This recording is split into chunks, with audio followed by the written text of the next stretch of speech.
Assalamualaikum warahmatullahi wabarakatuh. Selamat pagi wargi Lebak. Tentunya semoga kabar sehat untuk kita semua. Seperti biasa di hari Rabu hadir satu pembahasan menarik di podcast Lebak Bicara Lebak Ruhai.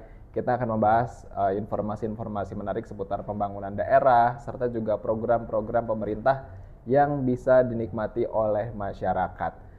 Sudah bersama saya di ruangan studio podcast ada Pak Muhammad Sabit Abdullah yang merupakan hakim dari Pengadilan Agama Rangkas Bitung yang kita akan sama-sama membahas tentang fungsi dan juga kewenangan dari Pengadilan Agama. Assalamualaikum, selamat pagi Pak. Waalaikumsalam warahmatullahi wabarakatuh. Selamat pagi. Kabar sehat Pak? Alhamdulillah sehat. Oke, nah buat warga Lebak juga yang ingin bertanya bisa bergabung di siaran langsung kita ya, bisa langsung bertanya di komentar. Nanti jika pertanyaannya relate dengan pembahasan kita pada hari ini nanti akan Revan bacakan, akan ditanyakan ke Pak Sabit.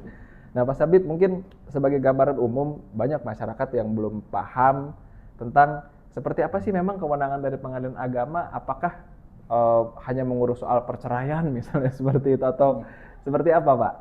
Iya. Terima kasih sebelumnya. Jadi kewenangan Pengadilan Agama atau Peradilan Agama sebetulnya ada di dalam Undang-Undang tentang Peradilan Agama ya. Di dalam Undang-Undang Nomor 3 Tahun 2006 itu perubahan dari Undang-Undang Peradilan Agama tahun 78. Jadi di situ disebutkan kewenangan Pengadilan Agama itu memeriksa, kemudian mengadili dan menyelesaikan perkara khusus ya untuk yang beragama Islam dalam perkara-perkara tertentu. Salah satunya adalah perkawinan, kemudian ada hibah, ada infak, sodaqah, ada zakat, kemudian ada kewarisan, dan terakhir itu ada ekonomi syariah juga yang masuk ke wewenang Pengadilan Agama. Oke. Nah, jadi banyak ya ternyata ya kewenangannya ya. Nah, Pak, coba kita bedah satu-satu deh ya, seperti itu ya. Kalau terkait dengan perkawinan, ini layanan apa saja Pak yang diberikan? Ya, khusus untuk perkawinan ini banyak sekali turunannya ya. Jadi semua yang berkaitan dengan perkawinan selain dengan perceraian, kemudian ada lagi isbat nikah. Isbat nikah itu penetapan perkawinan yang dulu mereka udah menikah, tapi secara siri ya. Secara agama ya, nah, seperti itu. Secara agama siri gitu, tapi tidak tercatatkan di KUA. Nah, kemudian mereka meminta kepada pengadilan untuk mengisbatkan pernikahan mereka ke pengadilan. Nah, selain itu juga ada dispensasi kawin. Dispensasi kawin itu adalah ketika ada seorang anak, karena kan Undang-Undang Nomor 1 Tahun 74 perkawinan yang dirubah tahun 2019 ya. Jadi kan usia perkawinan itu minimal baik laki-laki maupun perempuan itu adalah 19 tahun. Nah, ketika ada anak yang dia usianya masih di bawah 19 tahun, maka ketika mereka ingin menikah, mereka akan meminta dulu dispensasi ke pengadilan. Nah, namanya perkara dispensasi kawin.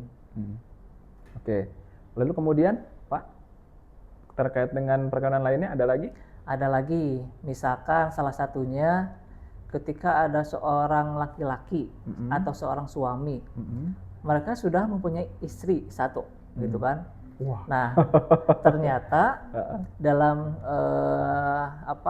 misalkan udah beberapa tahun berumah tangga, tiba-tiba ada seorang wanita yang memang disukai oleh suami tersebut, gitu kan? Nah, kemudian atas dasar izin dari istri yang pertama terlebih dahulu ya, jadi jangan asal tiba-tiba nikah gitu kan? Oh, nanti malah langkahi dulu mas saya enggak gitu kan? Nah, kemudian dia atas dasar ada izin ya atau persetujuan dari istri yang pertama, itu bisa meminta ya kepada pengadilan permohonan poligami, izin poligami. Gitu. Berarti ketika ingin poligami itu harus ada perizinan. Ya, betul. Luar biasa. Oke Pak, selanjutnya Pak ada lagi? Ya. ada lagi namanya pembatalan perkawinan. Oh, Jadi oke. misalkan mereka sudah menikah ya di KUA setempat gitu kan. Ternyata ada satu dua hal, ada alasan yang dibenarkan oleh hukum eh, dalam masa perkawinan, ternyata ini ada sesuatu yang kurang gitu kan. Misalkan alasannya bahwasannya saya menikah karena dipaksa. Oh, Nah, oke. atau diancam misalkan Oke, ya. oke. Nah, maka dia bisa meminta kepada pengadilan agama untuk pembatalan Pernikahan. pernikahan. Ya, jadi alasannya banyak ya, selain tadi karena diancam, Mm-mm. dipaksa, kemudian ada lagi karena misalkan salah satu syarat rukun perkawinan itu Tidak terlaksana gitu ya. ya tidak ada gitu Mm-mm. kan, tidak terpenuhi. Nah, maka boleh gitu kan mengajukan ke pengadilan. Misalkan ini walinya gak sah gitu kan. Oke. Harusnya kan wali itu Ayah ayah langsung ya, ya. ayah kandung dari si perempuan. Ternyata yang menikahkan itu adalah bukan walinya yang Oke, berhak oke, gitu kan. oke, oke. Nah, ketika sudah ketika beberapa bulan kemudian akhirnya tahu gitu kan itu bukan walinya, nah, bisa kemudian mengajukan pembatalan perkawinan ke pengadilan. Oke, ternyata baru satu poin sudah cukup banyak ya Ya, tugasnya. Tadi juga sempat dijelaskan terkait dengan hibah ya kalau tidak ya. salah Pak. Itu seperti apa Pak kewenangannya? Ya, terkait dengan hibah, sebetulnya sih kalau yang banyak memohon ataupun mengajukan ke pengadilan agama khususnya, Mm-mm. jadi mereka itu ingin membatalkan akte hibahnya, gitu kan? Oke. Karena ada suatu sengketa, misalkan karena ternyata yang dihibahkan itu akte hibahnya itu tidak sah, gitu. Akhirnya minta dibatalkan akte hibahnya karena itu berkaitan dengan harta waris gitu kan, dan biasanya memang diajukan oleh ahli waris gitu. Oh, oke. Itu Ya, selain hibah, kalau untuk wakaf sendiri Pak seperti apa? sama terkait dengan wakaf, zakat gitu kan. Nah, ketika misalkan ada sengketa gitu, ada seseorang mewakafkan misalkan tanah gitu kan untuk dibangun untuk masyarakat ya, karena kan dalam tanda kutip ya wakaf itu memang harus diberikan atau dilakukan khusus untuk kegiatan sosial, baik itu keagamaan atau yang lainnya ya. Dan ternyata ketika berselangnya waktu, tanah tersebut dipakai bukan untuk kegiatan sosial, misalkan tidak dibangun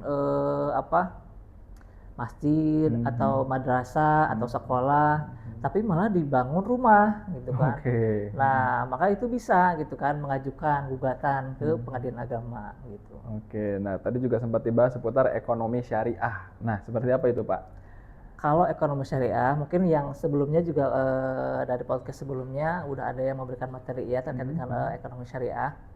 Jadi menjadi kewenangan pengadilan agama karena memang dari akadnya. Akadnya itu adalah akad syariah. Oke, oke.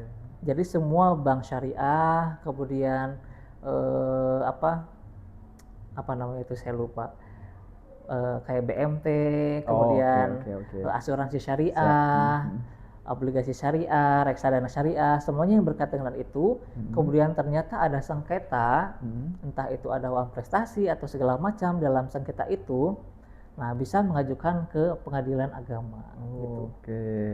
Nah Pak, saya ingin coba membedah satu-satu ya Oh ya boleh. terkait dengan itu. Tadi soal isbat nikah misalnya. Kalau yang kita tahu kan isbat nikah tuh biasanya apa rombongan, banyakan 1.000 berapa ratus orang. Ya. Kalau perorangan bisa mengajukannya? Oh ya, sebetulnya perkara isbat nikah itu tuh bisa diajukan memang perorangan sebetulnya. Oh, Jadi baik. jadi dalam bentuk permohonan ya, permohonan si suami istri itu ya, pemohon 1, pemohon 2 gitu kan, mengajukan ke pengadilan bahwasannya ingin ditetapkan pernikahan mereka yang dahulu telah dilaksanakan yang tidak tercatat gitu.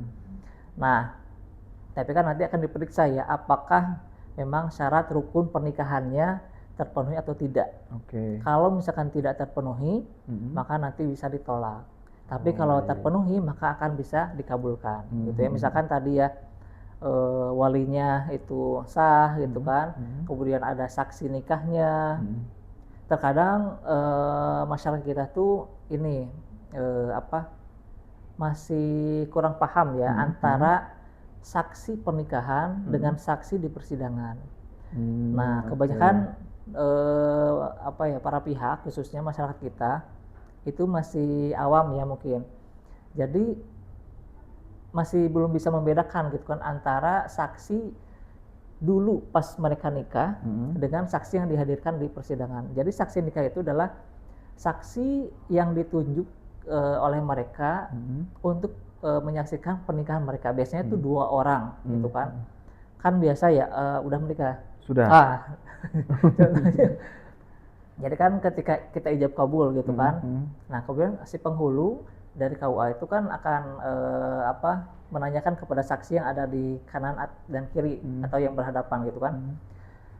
Saya nikahkan anak saya bla bla bla gitu kan. Saya terima nikahnya dengan mas kawin sekian. Kemudian kata penghulu, apakah sah? Sah. Nah, itulah yang ditunjuk saksi itu. 2 orang itu. Nah, saksi di persidangan itu sebetulnya bisa saksi yang yang ditunjuk saat persidangan itu, 2 orang itu, atau orang yang menyaksikan perkawinan pernikahan mereka yang dahulu itu. Oh, baik. Jadi bukan orang yang disuruh untuk menyaksikan persidangan. Oh, iya. Jadi mereka nggak tahu apa-apa, Tiba-tiba disuruh sidang. Disuruh sidang. Disuruh untuk menyaksikan persidangan. Nah, kemudian tadi ya terkait dengan pertanyaannya, apakah bisa sendiri atau tidak ya? Tadi bisa ya sendiri. Nah, kemudian yang rame-rame itu sampai ada ratusan gitu kan, kayak kawin massal gitu kan. Nah, di Pengadilan Agama juga ada salah satu kegiatan yang namanya tuh isbat nikah terpadu. Nah, isbat nikah terpadu ini diikuti oleh banyak pasangan ya. Biasanya tuh lebih dari 10 pasangan. Nah, akan tetapi istimewanya di sini yang isbat nikah terpadu ini, jadi bukan hanya dihadiri oleh Pengadilan Agama yang menetapkan isbat nikah perkawinan mereka ya. Jadi ketika isbat nikah terpadu itu hadir ada KUA-nya, KUA setempat, dan kemudian ada juga dari Dukcapil. Baik. Nah, jadi ketika sudah diketok palu nih sama hakimnya kan tunggal khusus ya. Jadi bedanya kalau isbat nikah biasa perorangan yang di Pengadilan Agama atau di gedung itu majelis ya hakimnya. Majelis itu ada 3 orang ya, ada ketua majelis, ada hakim 1, hakim anggota 1, hakim anggota 2. Nah, kemudian kalau khusus isbat nikah terpadu itu hakimnya tunggal 1 orang. Nah, ketika udah keluar putusan atau penetapan itu, kemudian nanti akan diserahkan kepada KUA untuk kemudian diterbitkan buku nikahnya. Nah, setelah terbit buku nikah, pada saat hari itu juga keluar juga KTP dan kakaknya dari Dukcapil, seperti itu. Mantap. Nah, kemudian Pak, juga yang tadi saya penasaran, jika ada pihak-pihak yang mungkin semacam di bawah umur atau paksaan, istilahnya tadi yang nikahnya dispensasi nikah ya kalau tidak salah. Alasan-alasan apa Pak yang kemudian dalam artian ya sudah kamu dibolehkan deh untuk dapat dispensasi nikah, dan apakah misalnya ada pertimbangan-pertimbangan dispensasinya tidak diberikan? Iya. Jadi khusus terkait dengan dispensasi kawin, jadi ada syarat administrasi ketika mereka mengajukan permohonan dispensasi kawin ke pengadilan. Jadi kalau syarat administrasi itu di awal itu tidak terpenuhi, itu bisa jadi nanti ketika di persidangan di NO atau ditolak. Di NO itu tidak diterima, nah, atau nanti ketika sudah semuanya dibuktikan akhirnya ditolak. Jadi salah satunya karena kan ini terkait dengan perlindungan anak ya. Jadi meskipun memang dibolehkan gitu kan anak di bawah umur ini menikah, tapi kita juga harus melindungi kepentingan anak itu gitu kan.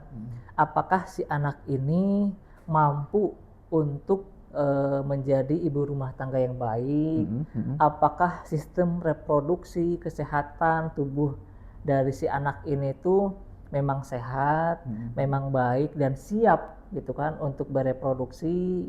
Nah, kemudian apakah memang sanggup dari kedua belah pihak mereka melaksanakan rumah tangga. Karena banyak ketika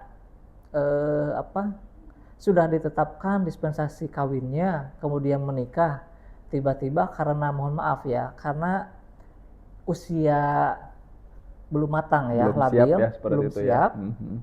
Akhirnya ketika dikasih gonjang-ganjing, permasalahan gitu kan, nah badai yang menerpa di rumah tangga mereka akhirnya malah mengajukan lagi ke Kementerian Agama. Nah, itu yang kurang tepatnya. Nah, syarat-syaratnya tadi itu yang pertama KTP ya. KTP dari para pemohon. Jadi yang mengajukan itu bukan si anak ya. Oh, Dispensasi kawin ini. Ya. Ya, Yang mengajukan ini adalah si orang tuanya. Kecuali kalau memang si anak ini memang sudah tidak mempunyai lagi kedua orang tuanya. Nah, itu bisa diwakilkan ya oleh orang lain gitu.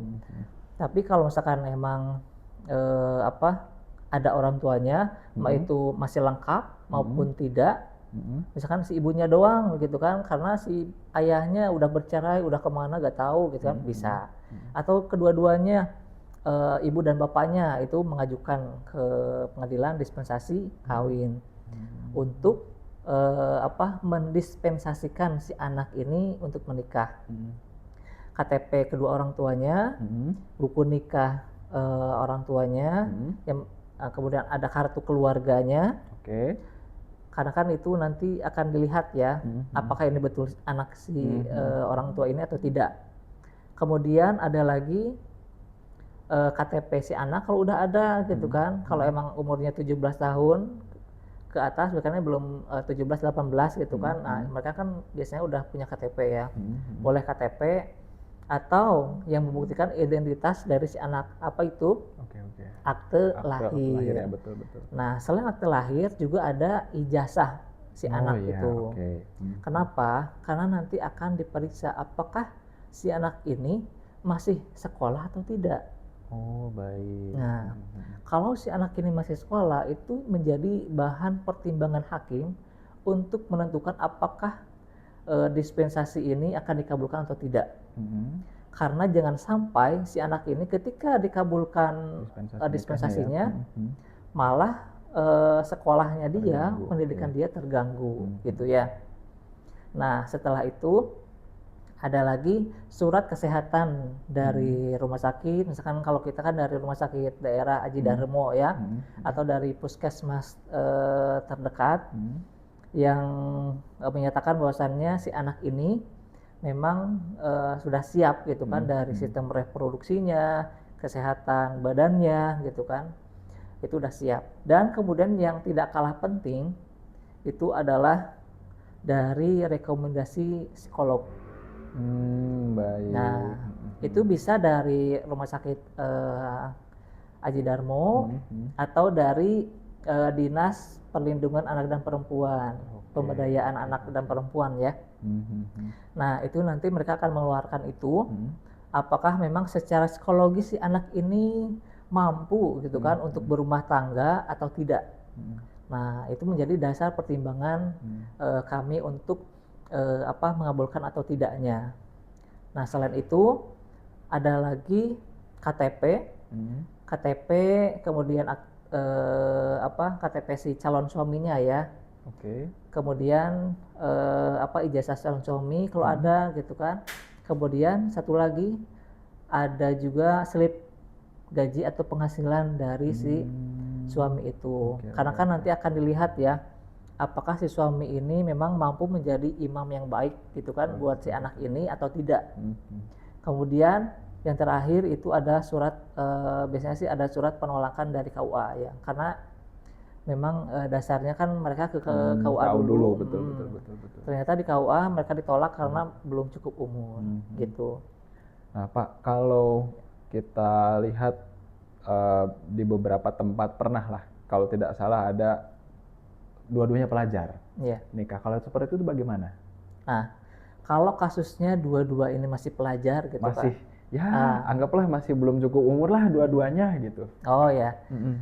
Ini bisa dibedakan ya antara yang belum cukup umur sama masih pelajar. Oke, Kalau masih pelajar dua-duanya itu secara otomatis batal tidak bisa tuh ya? ya, karena kan Oke. kita ingin melindungi ya kepentingan terbaik buat anak ini, pendidikan dia dulu gitu kan sebelum dia menikah. Nah, beda kasus kalau misalkan dua-duanya ini ternyata masih di bawah umur gitu kan, si calon suaminya di bawah umur, si calon istrinya di bawah umur gitu kan. Ada gitu kan kasusnya. Jadi bisa aja gitu kan, tapi diajukan oleh orang tua masing-masing. Oh, Gitu. jadi tetap bisa diajukan Ya, seperti itu bisa. ya? Bisa. Ya. Karena saya lupa di daerah apa tuh yang masih sama-sama muda waktu itu Oh ya, iya, sempat iya, ramai lah di iya. media. Masih banyak lah ya. Iya. Kayaknya di Lebak juga masih banyak Masih ada ya? Masih, iya masih banyak. Nah, kemudian saya juga penasaran soal pembatalan nikah, Pak. Kalaupun memang alasannya itu tadi kayak dipaksa atau tidak lengkap seperti itu, ketika nikahnya dibatalkan, apa kemudian yang didapatkan oleh si kedua pasangan? Misalnya apakah status di KTP-nya tetap jadi lajang, tidak janda atau duda misalnya, seperti itu, bagaimana? Ya, betul. Tadi jawaban sudah dijawab. Oh gitu. Jadi ketika memang pembatalan nikah, karena kan ini membatalkan ya, beda kasus dengan perceraian. Kalau perceraian, nanti kan akan keluar akte cerai. Nah, statusnya jadi janda duda gitu kan. Tapi kalau pembatalan nikah, jadi membatalkan akad nikah yang telah terjadi sebelumnya. Baik. Nah, karena dengan alasan-alasan yang dibenarkan oleh hukum tadi ya. Nah, jadi nanti statusnya ketika udah dikeluarkan penetapan ya balik lagi menjadi statusnya jomblo lagi gitu kan, lajang lagi. Ya. Apakah dapat keterangan juga semacam akta apa? Kan kalau cerai akta cerai gitu. Kalau di pengadilan agama itu cukup cuman berupa penetapannya aja, penetapan pembatalan atau putusan pembatalan nikah. Nanti tinggal lapor ke KUA setempat, misalkan tempat mereka menikah dulu. Bahwasannya saya sudah dibatalkan pernikahannya, dibawa dengan salinan putusan atau penetapan dari pengadilan itu.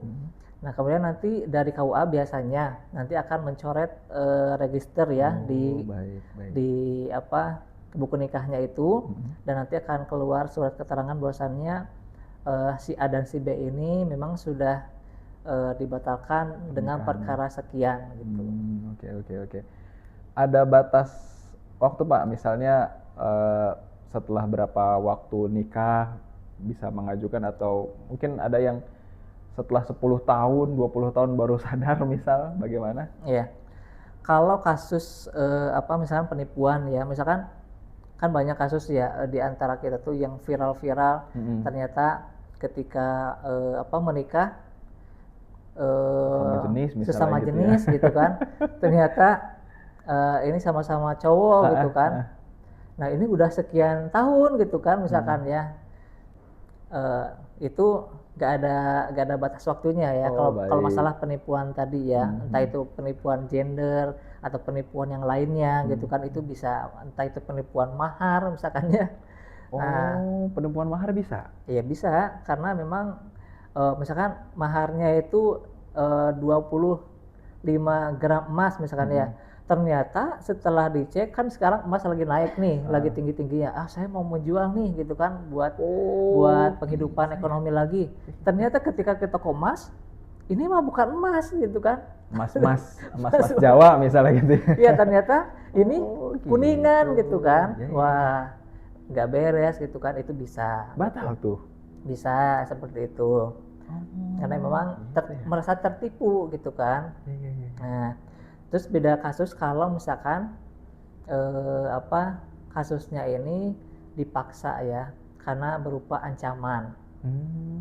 Ancaman ini biasanya karena ada batas waktunya. Batas waktunya itu kalau tidak salah 5 bulan. 5 bulan dari pernikahan mereka. Misalkan bulan Januari menikah, nah misalkan kemudian bulan ketiganya tahu nih bahwasannya aduh saya enggak ini deh, udah nggak kuat udah gitu nggak kuat ya. gitu kan, karena awalnya saya diancam Diancam, gitu kan, oke, karena oke, saya oke. diancam karena ini itu Ah, gitu kan. Itu bisa saat itu juga, dan maksimalnya itu batas waktunya 5 bulan tadi oh, gitu. oke. Jadi kalau lewat 5 bulan akan ke perceraian mungkin ya, Iya, dialihkan ya. nanti akan ke perceraian. Oh, baik. Wah, ini banyak hal yang menarik juga nih. Kemudian saya penasaran ini Pak, eh, seputar tadi perceraian sudah. Ini, kalau soal wakaf seperti apa Pak? Ya, soal wakaf ini sama tadi ya sudah dijelaskan. Jadi ketika ada orang yang mewakafkan gitu kan sebagian hartanya gitu, kepada eh, lembaga wakaf gitu kan seharusnya, atau misalkan tidak melalui lembaga wakaf biasanya. Kadang di antara masyarakat kita, bukan hanya di Lebak ya, kadang seluruh Indonesia ini 50% kayaknya itu tuh banyak masalah karena tidak didaftarkan wakafnya ke lembaga wakaf. Oke, oke. Nah, ini salahnya. Karena kalau tidak didaftarkan, ternyata nanti ada masalah di kemudian hari, misalkan ada ahli waris tiba-tiba Menggugat seperti menuntut itu ya. menggugat. Nah, itu agak susah gitu kan. Oh, baik. Karena tidak ada hitam di atas Putihnya ya. Tidak ada legalitasnya lah tidak ya. ada seperti itu legalitasnya ya. gitu kan, hanya berupa ucapan aja. Nah, itu memang agak susah gitu kan dibuktikannya seperti apa. Nah, makanya saya mewanti-wanti kepada masyarakat khususnya di Kabupaten Lebak, kalau misalkan ada seseorang donatur ataupun siapapun itu yang ingin mewakafkan sebagian hartanya di jalan Allah gitu kan, entah itu berupa tanah untuk keperluan Masyarakat ya. masjid, sekolah ataupun makam, itu boleh asalkan nanti cepat-cepat diurus, jangan dibiarkan. Takutnya nanti ada masalah di kemudian hari, ada yang menuntut, entah itu ahli waris, entah itu siapapun itu, nanti berabe kemana-mana. Nah, itu akan sulit gitu kan.